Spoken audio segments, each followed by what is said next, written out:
your own drive to kind of think. The last thing I'll take you guys through is something we call testing insights. So we went through how we understand media, went through how we understand ESPN, went through how we understand our competitive positioning. And the last thing is we have the means to test and learn, not just guess, right? It's an important thing of what we do in digital media. So go to the next slide, titled A/B testing. You see a pretty bad resolution screenshot of a couple of Grantland.com homepages. I imagine many of you guys are familiar with Grantland.com. It's run by Bill Simmons, who's kind of been in the news a bit lately for some things at ESPN. But we work really closely with his team around the site and how traffic navigates the site. And something that happens a lot is that someone designs an app or a website, and they're doing it, basically on aesthetics. Oh, I think this looks good. I think the user will like this, right? But you don't know. You don't know for sure until you start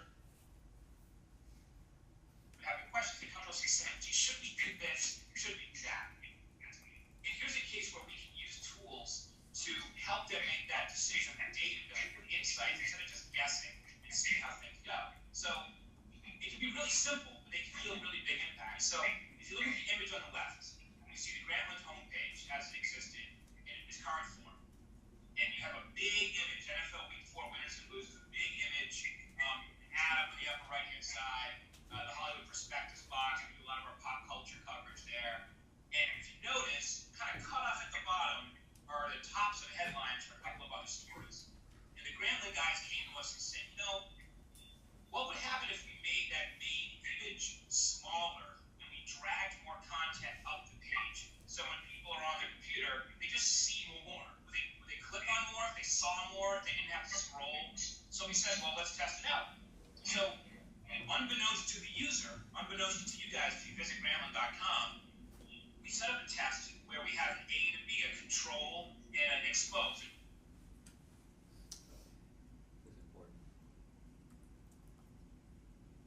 That we want to test. So what's on the right-hand side is that new version. And when people visit Grantland.com or any of our sites, we identify you as a user, and we say, all right, 50% of you are going to get the exact same experience that you've already gotten, and 50% are going to get this new experience. And then we're going to compare the traffic results. We set up a bunch of performance indicators and data points that we decide would be meaningful for the test, and then we evaluate how things go. We let it run for a while.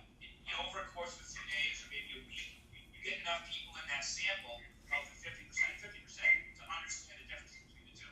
So the next slide is what we did. So the hypothesis was that if we exposed more content on that page, we'd lead to more site engagement, and we get more views per visitor.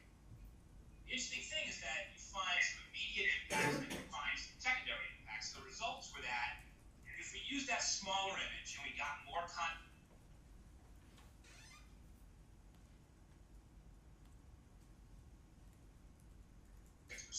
but it caused a decrease in clicks on the main story by a corresponding 6%. So overall, we were actually down about 1%. So the hypothesis that you drive more traffic to the other stories was true. Unfortunately, the secondary impact is that you got less clicks on the main story because you made the image smaller. So we told these guys the learning was that, you know what, you kind of it's a wash. So you helped one thing, you hurt another. Our recommendation is leave it the way it is, because ultimately, from an editorial standpoint, if you decide that the main thing is your key story for that day or that hour, you want to drive as much traffic there as possible. And it'll still net out the same even if you made the other content different. The other example of that on the next page is work we did that had a much more meaningful impact on a site called 538.com. If you guys are familiar with 538, run by a guy named Nate Silver. Nate became very famous a couple years ago during the 2012 presidential election. He used statistical modeling to predict basically every state race in the country, predict Senate race. He's a very smart guy. Wrote a book called Signal to Noise that was very successful.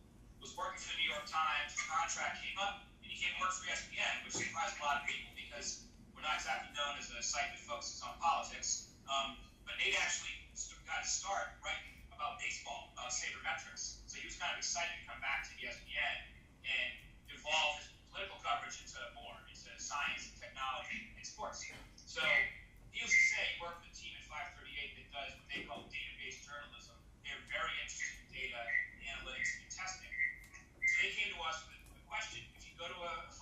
story page, the way they designed the page, you see on the left-hand side, is that at the top, they would have a Twitter module, which would be feeding Twitter content from accounts that they'd identified. And then underneath that are additional stories. So you read the article, you see what's going on in real time on Twitter, and then you see what other stories you might want to click on. And they thought, we designed this without any rhyme or reason. What if we put the stories on top and Twitter on the bottom? Would that make a difference? So we tested it, did the same thing, 50-50, ran the test.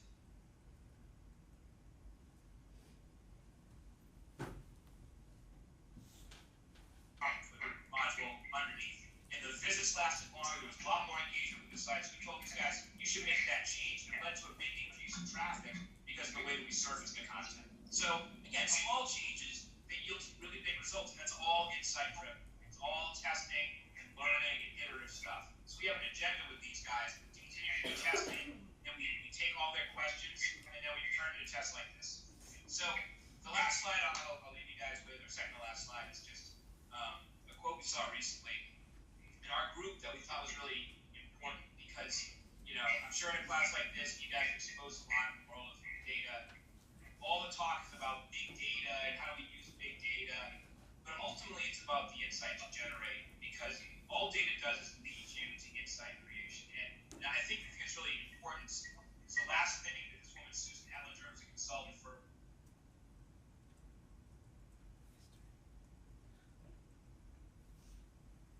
so we can process exabytes of data at lightning speed, and we have to potentially make bad decisions far more quickly, efficiently, with far greater impact than we did in the past. And that's really important.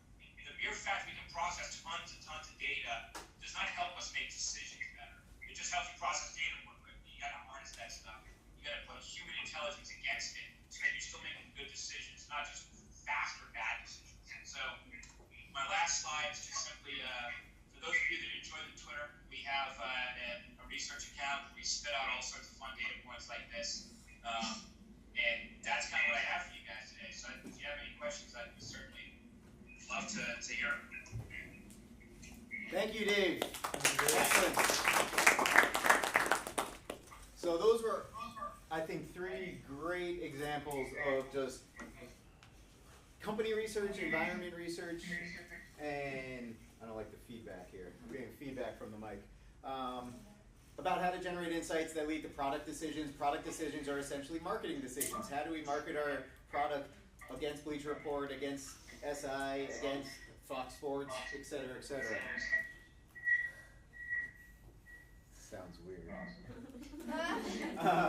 So does anyone have any questions for Dave about ESPN, about his career path, about specifics on the site?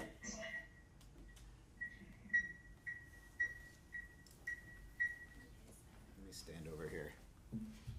Dave, I'll tell you the one question that I get basically every time I do either a guest lecture or talk is that a lot of these students are sport and event management majors. Some of them aren't, a lot of them are. And they want to get into the sports industry and they want to work at a company like ESPN or a professional sports league. Some of them are event management majors, which sort of falls into the same sport and event management umbrella. But focusing on the sports side, since you work at a sport company, how would you, what are the important things you look for when you're hiring analysts? So I lost your audio for a second there. When you're actually hiring an analyst, someone out of college or someone a year or 2 out of college, what are the most important things that you look for in that analyst that really stands out on a resume and says, hey, this person has different kind of experience than, because we all know ESPN gets hundreds upon hundreds of applications, right? And you guys got to wade through that. You've done it more than I have, but I've done it a fair amount when I was working there. So what really stands out in terms of college experience that these students can be doing now to eventually end up at a company like ESPN? Yeah, no, that's a great question. So there's 2 different components of it. In terms of experience, I would say it's really difficult to have a lot of experience that's directly relevant to a job in digital research and analytics, because what my team does, what I do, it's a very specific path that I've gone down. People think about media, they think about being in front of the camera, they think about writing, they think about marketing. They don't always think about research and analytics. So a lot of it is I typically am not expecting to see a resume that has 14 different it's not feasible. But anything that if you're interested in the field, anything that you do, and quite honestly, just a lot of your coursework, I would imagine, is going to involve quite a bit of research and quite a bit of analysis. So anything you can show that shows that kind of aptitude is really important, right? I don't know how tangentially relevant it might be to a media job. The most important thing, though, I would say is any way that you can show about your own curiosity and kind of internal, personality that's interested in doing analysis. That's what's most important, because what I always tell folks is, I can teach you how to do media research. I can teach you what a rating is. I can teach you what a unique.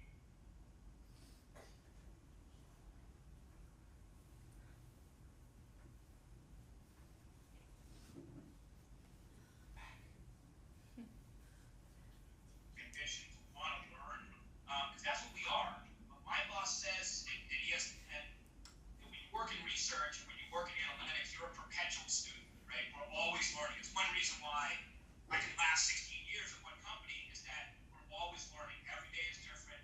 And if you're wired that way, that's really exciting, right? You're always finding new things to do, new things to learn. So it's a bit more esoteric, but you can express that to someone in the research field is really valuable, right? It may just be emphasizing, I took these classes, but here's how I, did this project, right? Here's the things that were, kind of relevant to that notion of being curious, being an analyst. And of course, look, internships and direct experience, always valuable. Doesn't just have to be media, it could be, or even just sports, but anything that can kind of translate to that kind of mindset would be really valuable.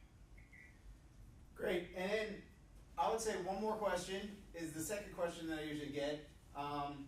Is working at Bristol similar to working at a This Is Sports Center commercial? Yes, it's exactly the same. There's nothing but mascots roaming the halls and athletes hanging out. It's exactly what it looks like on TV. Perfect. Yeah, that's what I thought. Yeah, it's totally the same. Does anyone have any concluding thoughts for Mr. Coletti? Anything? Halloween. He has 2 small children. What are the kids going on as Halloween? We got a vampire and a car hop. So And a what? we're doing the candy tonight. That's always my Halloween night traditions. Wait, what's the second one? A car hop. What's a car I hop? have no idea why. What's a car hop? Like 50s, like they would waitresses on roller skates and. Oh, really? I guess. So that's I have no clue, and it's my daughter, my 11-year-old daughter, and like car hop is supposed to be roller skates. We live on a gigantic hill. She can't go beam down the hill like into the lake that's at the bottom of our hill. So it's costume. I'm not really sure what happened. that has disaster potential. Absolutely, right? All right, Dave. Well, we really appreciate your time early in the morning. Thank you. And best of luck. Appreciate it. Awesome. Thanks, guys. Thanks for the time. Thank you.